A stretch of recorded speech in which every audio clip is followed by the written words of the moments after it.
너무 소중했던 당시에는 처음으로 외부 지원을 받아 제작한 애니메이션이었어요. 서울 여성영화제에서 매년 피치 앤 캐치라는 영화 지원 프로그램을 운영하고 있거든요. 현재는 실사 영화 그리고 다큐멘터리 이 두 부문에서 지원작을 선정하고 있는데요. 1차로 서류 심사를 통과한 작품들은 영화제 기간 동안 피칭을 통해서 최종 지원작을 가립니다. 선정된 작품은 일정 제작비를 지원해주는 것이죠. 너무 소중했던 당시는 피치 앤 캐치에서 처음으로 애니메이션 부문을 신설해서 지원한 첫 번째 작품이자 마지막 작품입니다. 너무 소중했던 당신을 선정했던 2012년 이후 애니메이션 부문 지원이 사라졌거든요. 사실 이런 일들이 그리 놀랍지도 원망스럽지도 않습니다.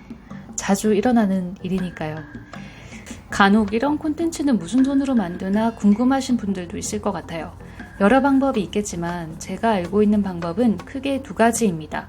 첫 번째, 내 돈을 쓴다. 두 번째, 예술 지원 사업에 선정된다. 가장 쉬운 건 역시나 제 사비를 쓰는 겁니다. 개인적으로 가장 속 편한 방법이에요.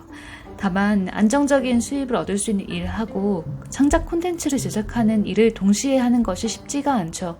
물론 가능은 합니다. 실제로 투잡, 쓰리잡을 하면서 콘텐츠를 만드는 분들도 꽤 많거든요. 저도 지금 그러하고요. 사비를 쓰지 않는다면 창작가를 지원하는 지원 사업을 통해 도움을 얻는 방법도 있습니다.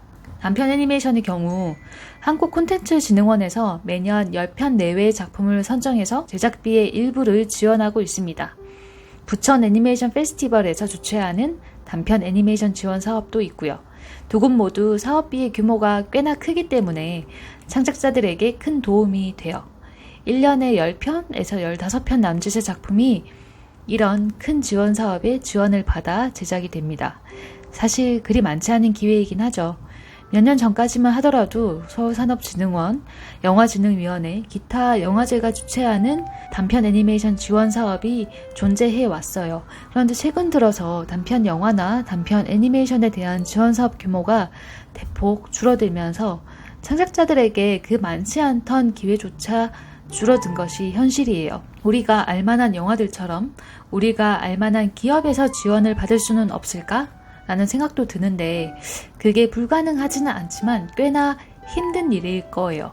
일단 저는 경험이 없어 잘 모르겠기도 하겠고요. 단편 애니메이션의 특성상 그 제작 이후 상업적인 성과를 기대하기가 매우 어렵습니다.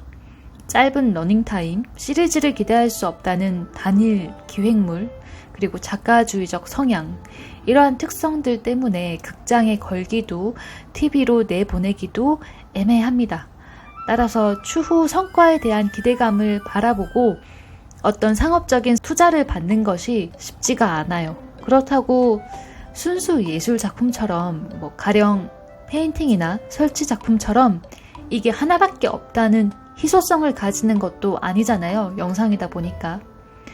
그래서 상업적인 탈을 쓰고 있지만 본질은 순수 예술에 가까운 장르가 단편 애니메이션이 아닐까라는 생각이 듭니다. 그것이 한국이라는 시장에서 단편 애니메이션이라는 장르가 가지는 한계일 수밖에 없고요. 저는 때로 단편 애니메이션이 폼 좋은 포트폴리오라는 생각도 솔직히 합니다. 이런 아트워크와 이런 테크닉으로 이런 스토리를 말할 수 있다는 것을 보여줌으로써 광고나 기타 상업적인 성과를 낼 수 있는 작업물을 의뢰받는 것이죠. 말이 길어졌네요. 아무튼 2012년에 피치 앤 캐치 프로그램에 선정될 수 있었던 건 순전히 여러 운이 따른 결과였어요. 처음 그 공고를 보내준 건 제 대학 동기 중 한 명이었는데요. 저는 그때까지 단편 애니메이션이 어떤 곳에서 제작 지원을 받을 수 있다는 사실을 전혀 모르는 순수 머글이었습니다. 수완도 없고 인맥도 없는 데다가 주변에 저와 비슷한 길을 걷는 사람이 잘 없다 보니까 참고할 만한 사례가 잘 없었거든요. 그렇다 보니 피치 앤 캐치에 서류를 내긴 했지만 그때까지만 해도 전혀 기대를 하지 않았었어요. 그 즈음에 2011년 겨울부터 또 몸이 엄청 안 좋아지기 시작했습니다. 프랑스의 겨울은 해가 잘 뜨지 않아요. 추적추적 비도 계속 내립니다. 진짜 끝도 없이 습습하게 추워요. 그 당시 제가 살던 집은 구조가 매우 특이했는데요. 잘은 모르지만 분명 창고나 착오를 수리해서 만든 공간이었을 것 같아요. 길쭉한 형태의 직사각형 모양으로 한쪽은 주방이고 다른 한편은 먹고 자는 공간으로 쓰는 스튜디오 구조였어요. 주방 끝에 창문이 하나 있고 그 집 방향은 북서향이다 보니까 해가 질 무렵에만 정말 찰나의 시간 동안만 볕이 드는 집이었어요. 그래서 늘 습하고 쾌쾌한 냄새가 났어요. 그래서인지 그해 겨울에 이렇게 제 눈 주변부터 시작해서 빨갛게 붓고 하얗게 각질이 뜨기 시작했어요.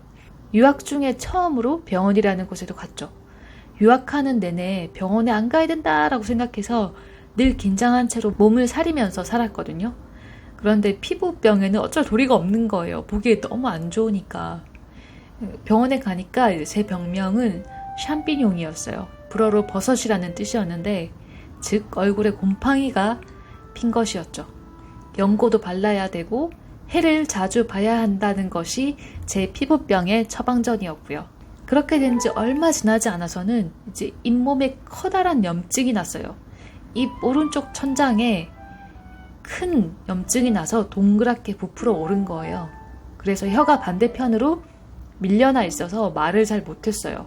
통증은 심하지 않지만 이제 전반적으로 제 몸의 면역력이 떨어졌다는 걸 알 수가 있었죠. 그래서 하는 수 없이 한국으로 잠깐 피신을 떠나게 됩니다. 마침 제가 한국에 있던 일정 동안 피치앤캐치에 냈던 서류가 통과되었고 면접 일정도 딱 맞아 떨어졌어요. 만약 유학 중이었다면 그 당시에는 온라인 면접은 꿈도 못 꿀 때였으니까 아예 기회 자체를 잃었을지도 모르겠습니다. 그렇게 너무 소중했던 당신은 그해 애니메이션 부문 최종 선정작이 되었어요. 2012년 상반기였거든요. 이미 너무 소중했던 당신 프롤로그 영상이 5분 가깝게 완성이 되어 있었어요. 개인적으로는 이런 지원 사업의 선정 기준이 작품의 개성이나 기타 다양한 기준이 있겠지만 제일 우선시 되는 부분은 실현 가능성이라고 저는 생각해요. 이 친구가 기간 안에 이 지원금으로 이런 그림과 내용의 작품을 완성할 수 있을까를 보는 것이죠. 그런 부분에 있어 이미 영상의 일부가 완성되어 있던 너무 소중했던 당시는 심사 기준에 잘 맞지 않았나 생각합니다. 지원금은 그 당시 무려 1,000만 원이었어요. 조건은 이듬해 영화제에서 영화를 최초로 상영하는 것이었죠. 그때부터 저는 2013년 5월이라는 마감 카운트다운이 시작됩니다. 다시 프랑스로 돌아가서 작업을 이어하게 되죠.